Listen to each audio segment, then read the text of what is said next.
It's not technically a fear of public speaking. It's a fear of public judgment. It's a fear of public scrutiny. It's a fear of being shot down in public, which is why people are then afraid to share their genuine thoughts and feelings, whether it is one-on-one or one-to-many, virtual or in person, on the stage or on camera, or whatever the situation is. There's an old expression that I think too many people have latched onto, which is better to keep your mouth shut and let people think you a fool than to open your mouth and remove all doubt, which is a very old-fashioned expression. But that doesn't help as a leader, because to lead, people need to know what and who they are leading. If they don't know what you stand for, why would they get behind you? You are listening to the Leadership Vision Podcast, our show helping you build positive team culture. Our consulting firm has been doing this work for the past 25 years so that leaders are mentally engaged and emotionally healthy.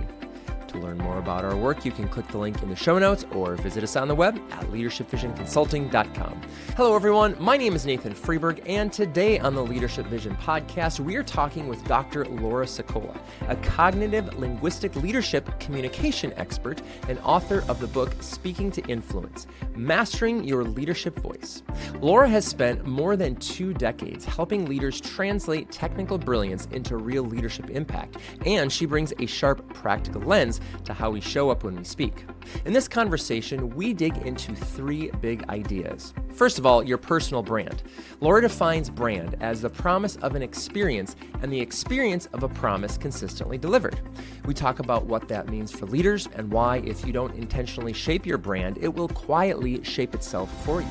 Second, we explore authenticity and what Laura calls your prismatic voice. Instead of getting stuck in false binaries, strong or kind, direct or empathetic, she shows how great leaders flex different facets of themselves for different contexts without losing integrity or becoming an imposter. Third, we get very practical about leading and connecting in the virtual space, from the language habits that accidentally trigger defensiveness to expectations around cameras, to why that your microphone quality might be silently sabotaging your influence. Laura offers small, specific shifts that make a huge difference in how others experiencing you. Now, whether you speak to a team of just 5 people or an organization of 5,000, this episode will help you think more intentionally about how you sound, how you show up, and how you lead.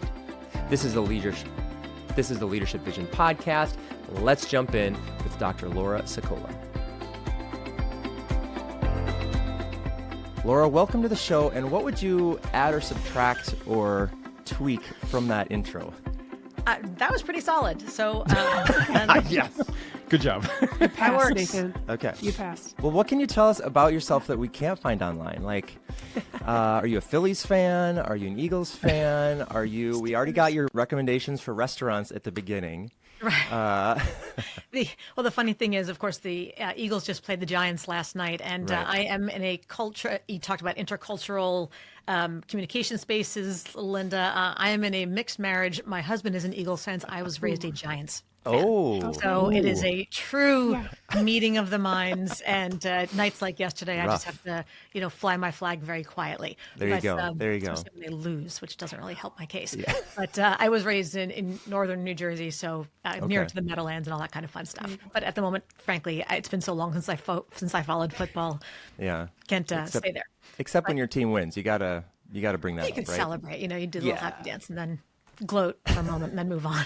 Move on to the next thing. Other Yeah. things. Absolutely. Laura, it's so great to have you on our podcast today. One of the things that I think would be a great place for us to start is on this idea of brand. I think that there are so many people that are concerned about how they show up, what they're sounding like, and they're concerned about the way people are interpreting them. But I often feel that there seems to be this indecision or even a collision of how people express themselves. What are some of the observations you're making on this idea of people and how they present themselves as brand?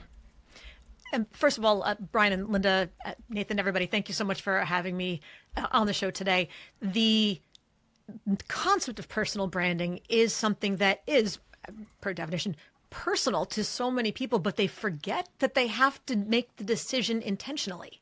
Because if you don't actively choose to create your brand, bad news for you, it's going to create itself for you. And then you're going to have to work a lot harder to intentionally fix it.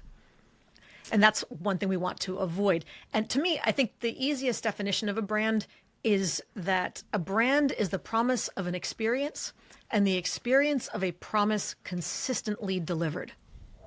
Ooh, why the word promise? Yeah. Well, when you are interviewing for a job, when you are trying to get a group of people to trust you, when you are trying to convince people to follow you voluntarily, not just because you outrank them on the org chart, you're making a claim of one sort or other that when working with me as your leader, as your vendor, as your whoever it is, I promise you that you will always experience what? And being able to fill in those answers for yourself, I think is really important, because then you're thinking about it. Most people just go, well, because I'm smart and I'm good at my job and we do good work at my company, so you should hire us. Well, that's table stakes. Anybody who doesn't think that, why would they be doing what they do? So what else is it that makes you different, special, and most importantly, exceptional, not just as an expert, but as a leader? That's something we need to intentionally define. Laura, in your experience, how often do you find people get that right? like what they're saying, like you're asking people to make a bet on you. How often do people get that right? Because I feel if you're making this statement of here's how I'm going to show up, that could be misconstrued from the person saying it. Does that make sense? Sure. And part of it is not so much that you need to have it written out on a business card or on your LinkedIn profile, but you do need to think about what you want to convey. So even one of the things that I work with in clients, an exercise I have clients do often right from the beginning, is to write a list of 3 to 5 personal qualities that you want your target audience, your clients, your executive leadership team and the board, your direct reports, whoever it is, to perceive in you. And they single words, nouns or adjectives, and only one of them, by the way, can be a synonym of the word smart. Because everybody defaults to, well, smart and knowledgeable and expert, and yeah, I have a thesaurus to find something else. It's almost like those words are, if you remember the old game show Wheel of Fortune, at the end they would have the bonus round or the whatever round it was, and they just give you the R, N, S, T, and E or something along those lines. It's like, yeah, we know you're going to pick those. Yeah. Now pick something else. I'm going to give you smart. At your role, that's table stakes. Now, what else? Do you want to come across as confident, empathetic, approachable, relatable, authoritative, funny? It doesn't matter, but what do you want that brand to be? Now, you cannot walk up to a person, introduce yourself and say, hi, I'm Laura Sicola, and I am confident and approachable and relatable and authoritative. They're going to go, Sure you are. Sure. I'll be the judge of that. Yeah. Right? And that's the thing. All of those qualities are their subjective interpretations of my objective speech behaviors and not so speech behaviors at times. So I have to figure out, if those are the qualities I want them to perceive in me, how am I communicating with people to get them to conclude that I am indeed those things? That is the challenge. So as an expert in linguistics, I gotta be able to say that, as an expert in linguistics, help us and our listeners tie in the speech and how we come across our authenticity with that sense of brand and personal brand and delivering on that promise. I think an important point for people to recognize is that branding, authenticity, being yourself, executive presence, they are not these monolithic, black and white, monochromatic constructs. We have so many different aspects to ourselves. We still want to maintain our integrity, which doesn't just mean honesty. Integrity is about wholeness. That comes from the Latin root, same like the word integer. It's about being a whole, to integrate. But in that wholeness are many colors. I mean, I'm in my executive coaching mode right now. I also have a 9-year-old. Probably won't surprise you to know that I don't talk to him like this, nor would I come on your show and talk to your audience the way I talk to him. Right. You would have hung up on me a long time ago, unless it was strictly for comic effect, but certainly not for modeling leadership communication. Right? But it's not that one of those styles is the real authentic me and one of those is fake. It's contextual appropriateness, right? You adapt, just like you change your wardrobe for different contexts. You have when you need to wear your gym clothes, when you need to wear your business casual, when you need to wear your fancy formals. It's all you, but it's different facets of you. It's what I call your prismatic voice. So just like the little crystal-y thing in the window, you see the sunshine that shows that refracts into all the little rainbow. All those colors are inside. We have all those colors. We'll call this my pink today, my red. With my 9-year-old, we'll call it my green. Just depends. In this context, when I'm going through the prism of situation X, which color needs to shine brightest? I'm going to turn that one up, tone the other one a little bit down, but it's still me. Authenticity must be flexible and adaptable, or it is just rigidity, and that can't grow. Yeah. Do you work with people around their fear to have that level of flexibility in the demonstration of who they are? Absolutely. Absolutely. And, What does and it it's look like? Yeah. so it tends to start with a mindset shift Yep. and recognizing that flexing is not being inauthentic and is not trying, it may be uncomfortable insofar as learning something new. You try to learn a new sport, you try to learn a new foreign language. In the beginning, you're going to be terrible at it. Yeah. That's just the nature of the beast. So it's okay. And it's not that you will necessarily be terrible in the beginning of coaching and becoming a better leader, but growth by itself means getting good at something that in the beginning you're not an expert at already. So you have to be willing to go there. But often what I have to do with clients is figure out how they can look at the two sides that they're wrestling with internally, and sometimes it's more, but it's typically they can kind of bucket it into two. Like, how can I be both strong and effective and approachable, nice, likable, whatever? If anything, I get the false binary of, well, you know, I've got a reputation of being too aggressive, too intimidating, too strong. I tried being nice and that didn't work. So what am I supposed to do? Where'd the binary come from? Where'd the all or none, black or white? So it's about looking at, okay, well, what are the values that you have that say, I need to be strong, I want to be good at these things? Good. Let's identify the good in those intentions. Now let's look at the good in wanting to be the other, in wanting to be approachable, and wanting to be likable, not in the high school popularity content sense of likable, but just you want to like your boss, you want to like the people you work with. And then there's a way to kind of chunk up. I do some work in neurolinguistic programming and whatnot that helps people to integrate those two kind of, when you hear people say, well, you know, on the one hand, part of me wants this and part of me wants that, and they feel stuck. So how can my work ends up being, how do I start by helping show them where that really is all just one them. It's not part of them and part of them. They all are linked with the same internal core values and drive. When they can let go of that, then we can work on the skill to help them have those conversations in different ways. Laura, a couple questions. Did you say one them? A one them? There's one them. There's one them. There's not two. There's one. Did you say that? I don't recall the exact words, but I may have, yes, because it's the idea that there's not either or. like, it's not this part of me and that part of me where there's two sections of, or there's two sides, like, what's the right word? Bifurcated or... Yeah, where they feel like there's two parts of them Yin and that yang. they can't reconcile. There's only one person. There's only one of them. Okay.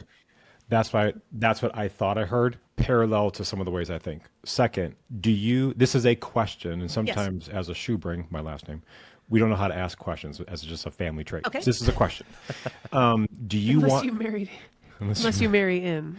Like, those are commands. Those are not questions. Okay. Question. Yes. Are you seeing any correlation between people in that binary mentality and the binary reality that's sometimes presented within our culture. Do you want to speak to that at all?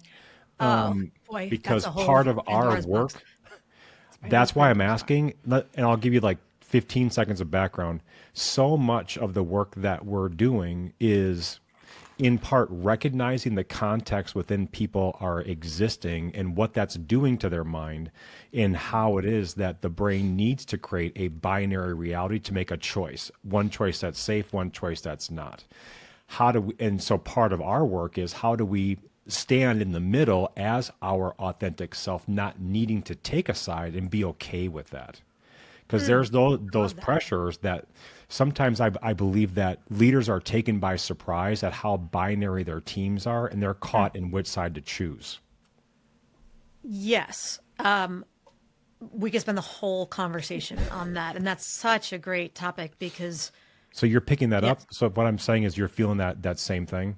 Oh, absolutely. Yes. Okay. And I think that's a social, it's a natural human condition. And it's one that in today's, without getting political, in today's climate, is unfortunately being encouraged. Correct. And, when And you that talk makes it about, really hard to do your job well. yeah. And so when you talk about language, I think that when you're talking about language, we're finding that leaders struggle with the language of how they're communicating because they are unintentionally offending half the crowd while trying to align with all the crowd. And it's not an intentional, I don't think leaders are mindful of what's happening until it's happened. And then there's this retreating of what they've said to try to create a connection with people. And the more they swing to the polarities, the more people feel the imposter syndrome, which And I they think lose track of themselves. Which I think if people held more of the paradox and they held more of the both can be true mentality, or I'm somewhere in the middle, or it depends on context, then they wouldn't necessarily feel like an imposter. Because you're talking about so many things, Laura, that we are swimming in these waters on a daily basis. Yes. And our focus is on how do we help people understand who they actually are within a context that either they can control or that they can't control. How can they be authentically them and not need to choose a side? Am I answering the question now, or are we going to go back and... I would love to hear ask the you... question? How about a comment? Like, what are you hearing when we say that? Does it ring true to your experience? Absolutely. On, so many levels. The question of things like, well, can both be true? Before we answer a binary, two-option question with a binary answer of a yes or no, I think what's important is to challenge ourselves to dig a little deeper and challenge the assumption that it's really a binary question in the first place.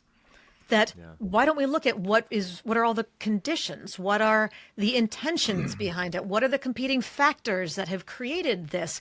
I mean, anybody who does work in negotiations will tell you that when you go for zero sum, that's never going to work. Right. And it's also, to Chris Voss and many of the other negotiation masters' points, it's not about splitting the difference.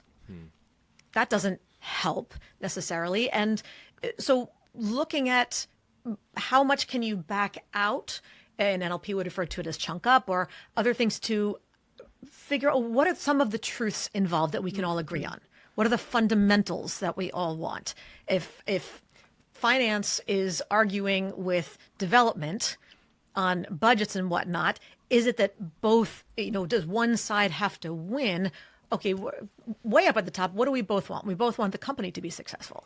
Right. We both want to have a peaceful work environment. We both want to be acknowledged for the good intentions of the arguments that we're making and what we're trying to achieve. Okay, there's so many ways. Of course, I'm generalizing at very basic levels to start, but sometimes you do have to go up that far to begin to find common ground and then back out. And that goes for any political situation, that goes for any sort of work situation, that goes for any family situation. People are people, no matter how much we'd like to think otherwise. Yeah. Ooh, I like your thinking. It's the binary. And so one of the challenges, I just got off a call with a new client about maybe an hour ago. And that was one of the first things that we did, because she was having one of these challenges as far as reconciling the strong and the nice. And she asked, she made a couple of points. And I said, well, number one, we need to go back. And did you hear in just the last 30 seconds worth, I heard 3 binary absolutes. All of this, never that, everyone X. Is that true? Because when and she didn't even realize she'd said it. And she was just, making generalizations, but at the same time, that shows a mindset. And those are the kinds of things that other people trigger or get triggered by, I should say. Yeah. And so they will totally ignore the underlying premise of what you're discussing and argue the validity of the absolute. Is it really always? I don't always. You're not always. We don't never. We have some. And it's not about whether it's truly all or never. It's the issue that we want to focus on. But now they're going to argue the semantics of the adverb. So being mindful of those kinds of habits that we have and where we end up tanking our own efforts because we don't realize that we've used some of those patterns unconsciously. Boy, it's amazing. Small details can make a huge difference in your effectiveness as a leader and otherwise, for that matter. To me, it's all about the finesse of the language, and that's where you thread the needle. Yes. Is that what you did this morning on the call? Yes. Because we find that it's just sometimes a gentle mirroring back, like, whoa, I heard you say that. Yes. Or I was noticing this. And then they're making their own connections. Yes. As they go. Yeah. Okay. And was there an aha, or was even? Oh, sure. As soon as I pointed that out, she went, "Oh my gosh, I really did," and realized where she will tend to do that with her people. And okay, this is going to be something we're going to work on. How to be mindful and framing things. Either omit the adverb or any adverb of time and frequency, whatever, completely. Just address the thing, or acknowledge. This is something that often happens, or I've seen this 3 times in the last week from you. Be as concrete and specific in your examples as possible, but just be careful not to allow generalization to turn into hyperbole or stereotype, because that's where you're going to lose people. Oh, so many of these communication patterns that you're speaking of, it seems to us that that can be complicated by the virtual role that we're playing as leaders, because we're not present with people in the same room. How have you found leading in a virtual world either more cumbersome, or what challenges is that adding to a leader's effectiveness? I think one of the biggest challenges for leaders in the virtual space is one of engagement. It's hard enough to read people's thoughts and minds if they're not proactively, explicitly articulating their thoughts in person. But when they're in the virtual space, often people speak even less, or somebody else will dominate at that point, allowing other people to speak less. There are teams that I work with where their default is no cameras, ever. Yeah. Well, okay, I get that. And the excuses I hear are, we're tech. Nobody wants to have cameras on. Nobody ever has cameras on. And if you could try it, but you'd have to force them, and then they'd mutiny, and then we'd have this whole problem. Okay, well, what is the understanding of why? And where are people going with this? And then we have to have all sorts of other conversations about long-term culture, branding. Where do they want their careers to go, et cetera? So, but how do you engage if you're trying to talk to a group and you don't even know if anybody's there? They will all admit that when you're talking to a room full, to a whole screen full of black squares just with names in the corner, what's the one thing that's going through your head? And they will all immediately say, is anybody there? Yeah. Is anybody listening? Yes. Well, what does that say? What do you expect to come out of that? So the people will rise to the expectations that we set for them. And that's even more important in the virtual. It's interesting. Because I'm old enough to remember conference calls, and maybe being at a table with 6 leaders and someone's saying something on the conference call and someone's rolling their eyes, but saying a really politically appropriate response to whatever happened, even though they just rolled their eyes. So I'm wondering, from your perspective, how has the Zoom or the video conferencing changed some of the virtual connection? because it's not there and they don't use it, and then people aren't taking like advantage anything of it. else, video conferencing is a tool, and it can be used effectively and it can be used ineffectively, assuming it's used at all. And hybrid situations are complicated. I just got off a call just yesterday, the day before, with someone who was complaining that these two partners were often the ones video conferencing in to board meetings that were in person. And so they were expected to participate, when the time came, but half the time the board members were just like mumbling to each other, having these side conversations, and nobody was speaking loud enough for them to hear while their faces are plastered on this giant screen for everybody else to see, every eyebrow flinch, every nostril flare. But they just saw a screen with a bunch of black dots around a table, and they weren't really being included. And this is where leadership comes in, because I think when you're leading a virtual meeting, especially a hybrid meeting, it is absolutely incumbent upon you to ensure that everyone is included in every aspect of the conversation. So you need to be conscious on kind of a metacognitive level and say, gee, Bob, Jane, can you two hear the conversation? Can you hear? And if they say no, then keep telling, okay, Marcia and Harvey, you two need to, if you're going to have this conversation, great, but please speak up so we can include everybody in it.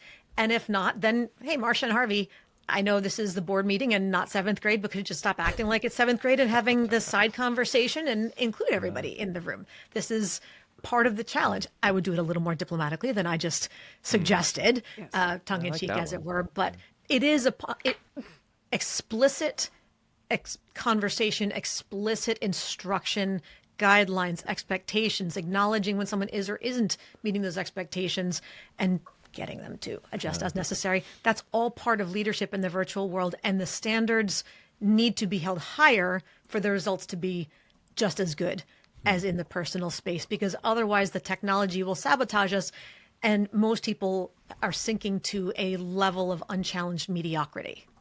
Ooh. Most people are sinking to a level of unchallenged mediocrity. Wow. That should be on a t-shirt.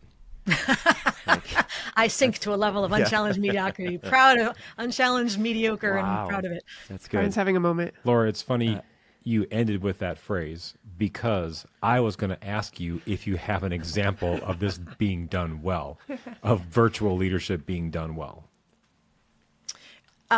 Yes, I mean, to the extent that when COVID was in its heyday, let's put it that way, and everybody was now officially on camera all the time, still freaking out, hair on fire, and doing it really, really badly.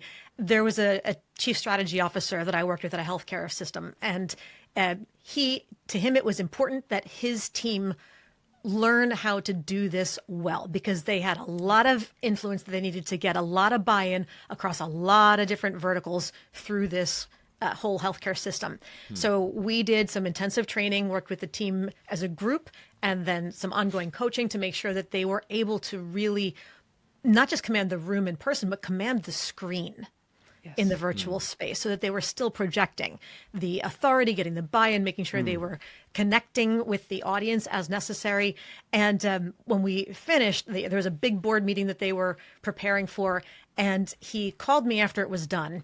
And he said, yeah, we got some interesting feedback from so-and-so. I said, oh, yes, what was that? He goes, yeah. He said, why don't your people suck at this? Which Thank you. was, What a compliment. yes. Yeah. Exactly. It's like, what did you do? What happened? Because they all, and many of them were not particularly high ranking on a relative level to the board, but they were brought in to do their job. And they mastered what I call the 3 C's, and that's all throughout my book and everything I've done since: the ability to command the room, or in this case, the screen, to connect with the audience, and to close the deal. And they nailed it. It was managing up at its very best. Yes. I love that. We do so much that's online and virtual, and still one of our goals is to create an emotional connection with someone in a virtual way. So Laura, how is it that people are creating meaningful connections while leading in a virtual environment? The beauty, Brian, is that I think we tend to overthink this a lot and imagine that it's much harder than it is. And often it's small details that we can do that make another big difference in that. One of which, frankly, is the quality of your microphone. I think all of us are on the similar, looks like a Shure SM7B, which is, a nice Lamborghini of a microphone. But there's a little plug for Shure. I should get royalties for recommending it. Cha-ching.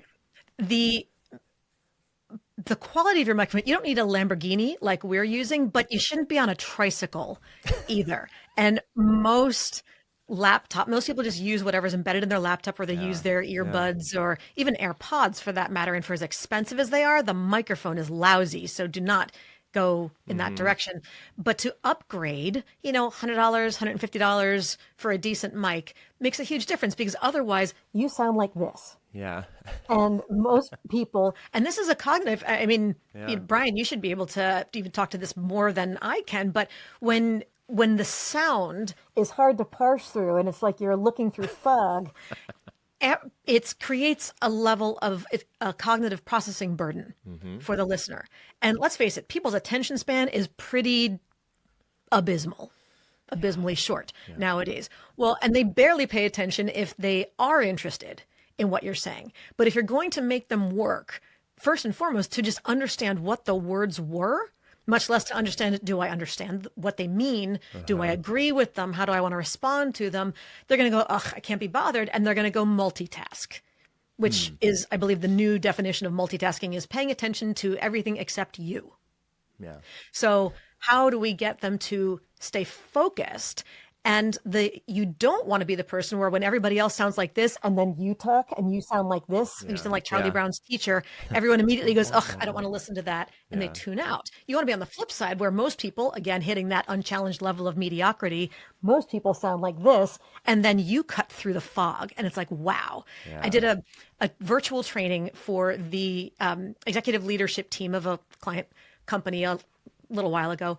And they had already been on a virtual meeting for maybe 2 hours before I got on. So they were a little zoomed out, as it were.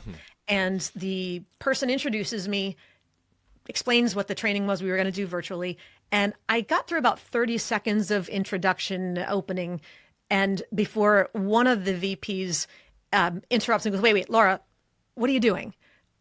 I said, I'm sorry, what? What do you mean? And he said, what are you doing? What are you doing with your voice? I don't know what you're doing, but all of a sudden you started to talk and I just sat up and I focused in, and I realized I was hanging on everything that you said. Yeah. What are you doing with your voice? And are you going to teach us how to do that? Yeah.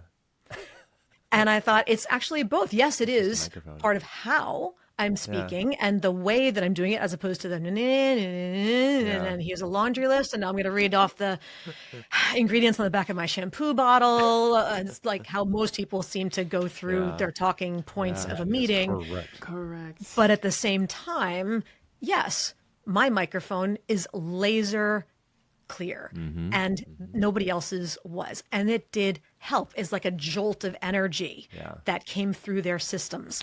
So it's a both and. You can't just have one and not the other if you want to maximize your impact. Well, it's interesting you start talking about microphones, because at the end of the book, you have some very specific recommendations for how to hold a microphone, where to put the lav pack, like what kind of clothes to wear. I'm wondering if you have any specific tips you could leave our audience with about, like a takeaway from your book. Like, yes, commanding the microphone is a skill. What are the softer skills, or if there's one thing that you could leave us with that would help someone kind of on that journey to mastering their leadership voice, what would that be? I know it's hard to summarize it all, but. Okay, how to narrow that down. I know, right? I'd be curious to know, what's the biggest hang up you tend to hear from your clients? Any of you? Ooh. Okay, I'm going to go first and just pave the way. Yeah. Okay. A fear to authentically speak their perspective. This is what I see, authentically for someone to say that out loud. Because I feel that people are actually asking for that, because when someone speaks in their voice, it tends to be that penetrating truth that creates a space for others to hear. Ooh. I would also say that what we're hearing now is that when people are trying to lead or direct or manage a group, they are competing with phones. They're competing with mobile devices. And so even the sit up and like, what did you do there? Sit up and talk. Like what happened? People are looking for that quick fix. And I just wonder if it's like rooting into their authenticity. So that's another thing that we are hearing and seeing. I'm hearing and seeing from people just a fear of public speaking. And I have air quotes because I think in your book or somewhere I heard you say public speaking is anytime you're speaking to someone or two yes, or to 100. anyone other than yourself. Right. Right. And so sometimes there's just that fear of like I clam up, I get nervous. I think that's just practice getting over that. But just telling someone, picture everyone in your underwear, that doesn't necessarily help. Especially ease that. Yeah, exactly. Yeah.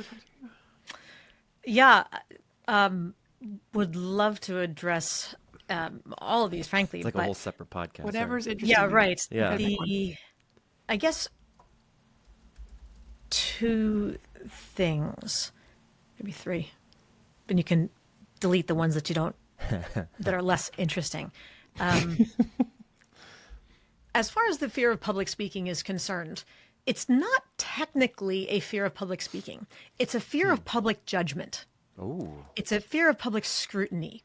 Yeah. It's a fear of being shot down in public, which is why people are then afraid to share their genuine thoughts and feelings, whether it is one-on-one or one-to-many, virtual or in person, on the stage or on camera, or whatever the situation is. There's an old expression that I think too many people have latched onto, which is better to keep your mouth shut and let people think you a fool than to open your mouth and remove all doubt. Yep. Which is a very I old-fashioned love that. I've heard that expression. before, yeah. But that doesn't help as a leader, Yeah. because to lead, people need to know what and who they are leading. If they don't know what you stand for, why would they get behind you? Did you ever see the show Hamilton? Yes. Yeah. Great show. And there's a line that Aaron Burr has multiple times. It's about, smile, or what is it? Talk less, smile for, don't let them know what you're against or what you're for, something along those lines. But that's why Hamilton at the end cast his vote in favor of Jefferson, saying, no, I can't, I don't know what you stand for. Yeah. So why would I follow you? I don't trust you as a leader, or as an individual for that matter. So we need to be able to take some calculated risks and share our perspective. If you want, you can't get a yes if you don't ask the question in the first place. So good. My. As far as the things like competing with phones, competing for attention, competing for respect, competing for yeses, etc., this goes back to that same challenge where you have to ask or you can't get the yes. And that also means you have to give people expectations. You have to ask them, you know what, tomorrow, maybe not in 5 minutes, like, hey, it's great that you all joined here today. Turn your cameras on now. Because, okay, maybe they didn't shave. They didn't, they are still in their pajamas. Who knows what's going on if that's the expectation that cameras are never on. But I can say to you tomorrow, when we join this meeting, I need the cameras to be on for the first 15 minutes. So that expectation, and you may need to talk them through it or deal with other things. But if you just assume that they won't like it, so you don't ask, then the tail is wagging the dog. Yeah. And you're getting exactly what you are asking for, which is nothing. Ooh, that's good. That's good. They are rising to the standard that you set. The second part of that t-shirt. Laura, this has been phenomenal. I feel that there are just so many different trails that this can lead to. Yeah. Because so much of what you're talking about is the lived experience of many of the leaders that we are currently working with. Yes. The current struggles that most people don't know they're in the struggle. They feel something's off, but they really don't have the words yet to articulate it. So what I like about our conversation today is the way that you are giving us some language and some examples of how to really understand what's going on, whether we're conscious of it or not, so that leaders can pay more attention and be more aware of how they're being perceived and how they can really lead others in a way that brings life to everybody. That's great. Thank you so much. It's all the prep I did, other podcasts, TED Talk and stuff, and even your book, just like the consistency of message and the authenticity that I sense throughout that, and then now here today, I really appreciate that. And so thank you for giving us your time and sharing your wisdom with us. Thank you for the opportunity. The conversations have been great. I love being able to talk to someone who's in the space as well, as opposed to whatever other angles that my work might be relevant, but it's a little bit different.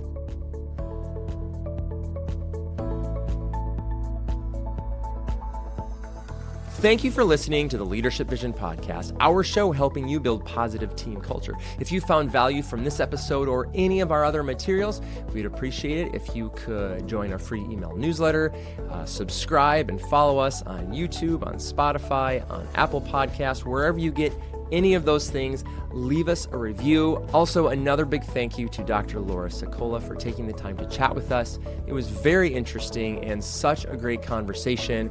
I loved hearing not only her examples, but just the interplay between Brian, Linda, and Laura, and just how our work seemed to be so complementary. So thank you for listening. My name is Nathan Freeburg. On behalf of our entire team, thanks for listening.